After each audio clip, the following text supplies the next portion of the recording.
Amen. Bazalwane, sinibingelele nonke igama lenkosi yethu. Ubaba uMkhize angazi ukuphumelela ukuthi afike lapha. Ngeke akwazi uqineka kakhulu ngale kamereni ukufa naye ingathi kuyamthatha. Kodwa ke sizawuqhubeka nomsebenzi njengoba siwazi. Lethizwe lenkosi la ku Catherine esahluko sesibili verse 54 of course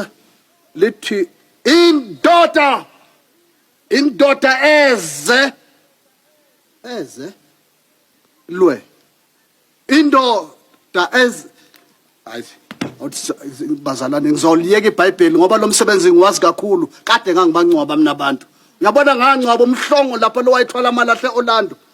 ngangcwaba lapha umabuya khulu lo wayibindwe iqatha lenyama lapha kunomsebenzi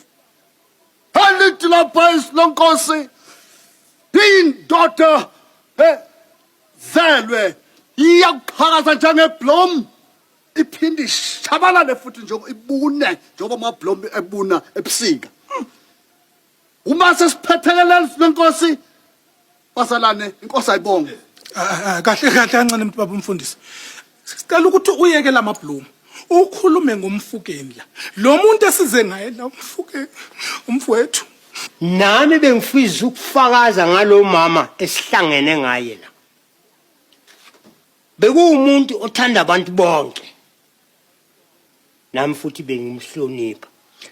bekuthi njalo ekseni mangidlula la kuleli kamelo angithume amagwinya abese ngiphe lodwa ayikathelele ziko yendoda uthi yazi lo muntu esikhuluma ngaye akuyena umama indoda umfukeni wawenzina wezotshwala wendoda kahle abantu akufanele bacule iculo lokuphekezela umfukeni abantu ade behlala naye nawo amadoda amabili ade ehlala nomfukeni ngiyanisela mfundisi besawucela nezwi lenkosi ngokukhulu ukuhlonipha ukuthi gene imphelezele ngehubo lakho mfukeni Nkosi mfundisi Nkosi